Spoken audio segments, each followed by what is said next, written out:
დაიწყება თუ არა რეპრესიების ახალი ტალღა და ემზადება თუ არა ოლიგარქის რეჟიმი ოპონენტებისთვის ახალი აბსურდული საქმეების შესათითხნად. ეს კითხვა სუსის მიერ სომხეთის საზღვართან უკრაინაში მებრძოლი ბექა ჭულუხაძის დაკავებამ კიდევ უფრო გაააქტიურა, რასაც რეჟიმი 4 ოქტომბრის მოვლენებს უკავშირებს.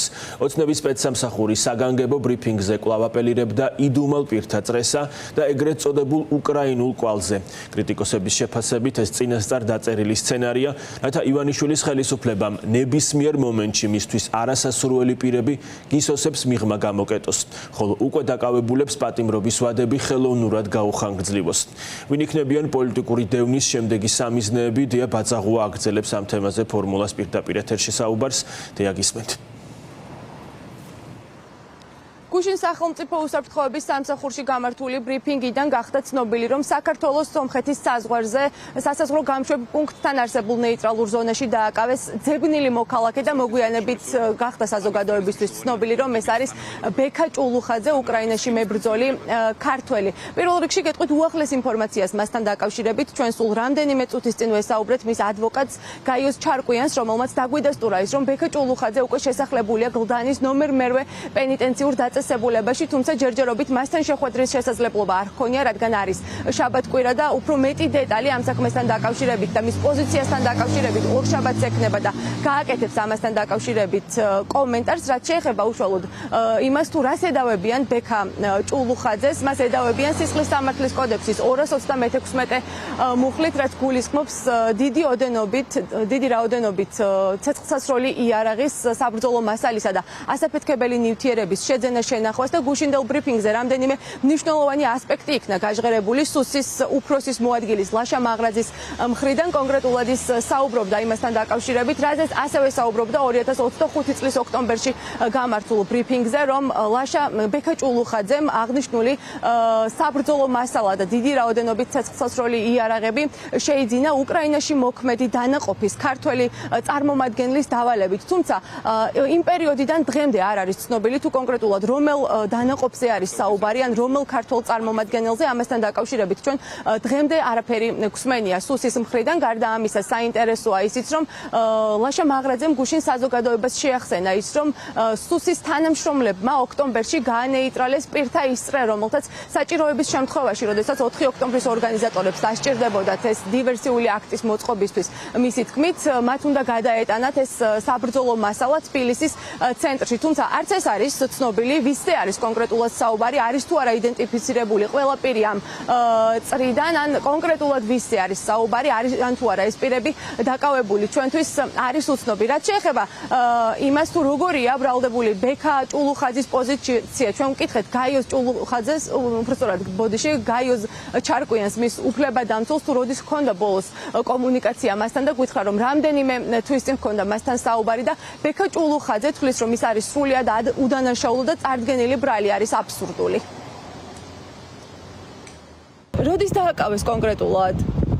მე როგორც თქვენ გაიგეთ ინფორმაცია, გავიგე ბრიფინგიდან, რომ მოხდა მისი დაკავება საქართველოს საზღვარზე. მომენტს ვერაფერს ვერ მოგახსენებთ. ხომ არ გაქვთ ინფორმაცია, როგორ მოხდა კონკრეტულად, რა პირობებში მისი დაკავება? არანაირი ინფორმაცია ამ ეტაპზე არ გამაჩნია, ვინაიდან ჩემი დასაშვებთან არ ვარ შენახვედრი და აქედან გამომდინარე ორშაბათ სამშაბათამდე ვერანაირ კომენტარს ვერ გავაკეთებ ამასთან დაკავშირებით. როდის დააკავეს კონკრეტულად? გუშინდელი ბრიფინგიდან კიდევ ერთი მნიშვნელოვანი ასპექტი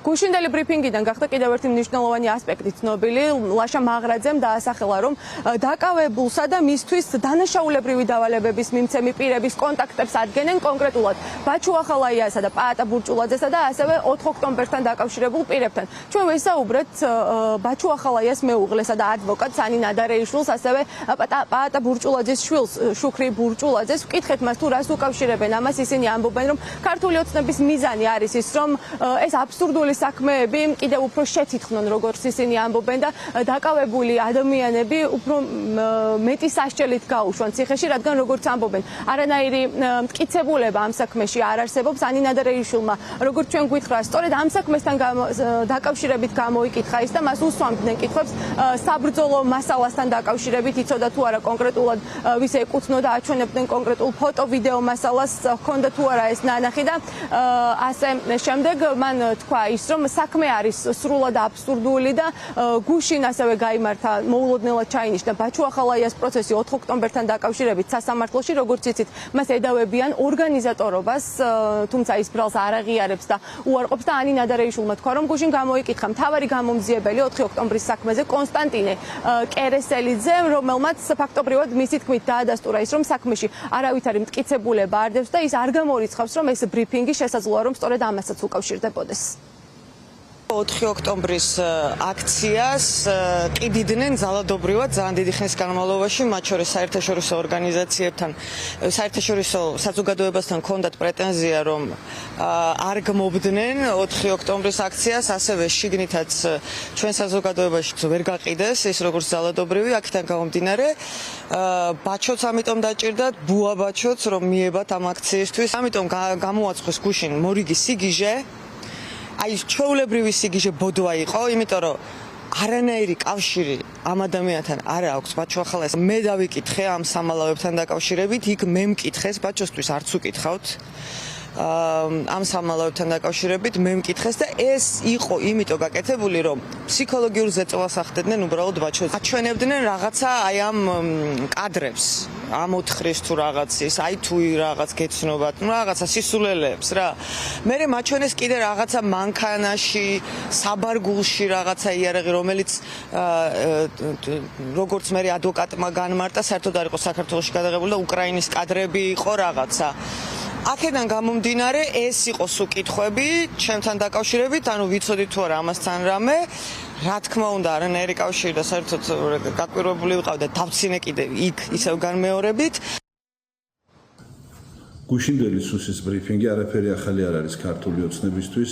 ისინი ყოველთვის ცდილობდნენ ასეთი გზებით ძალაუფლების შენარჩუნებას, პოლიტიკური პატიმრებისთვის ბრალის დამძიმება და მათი ტყვეობაში დატოვების განხანგრძლივება ემსახურება ერთის მხრივ საქართველოში პოლიტიკური ველის მოსუფთავებას და მეორეს მხრივ ასევე ჩემი აზრით უცხოეთში, ანუ დასავლეთთან მოლაპარაკებებს.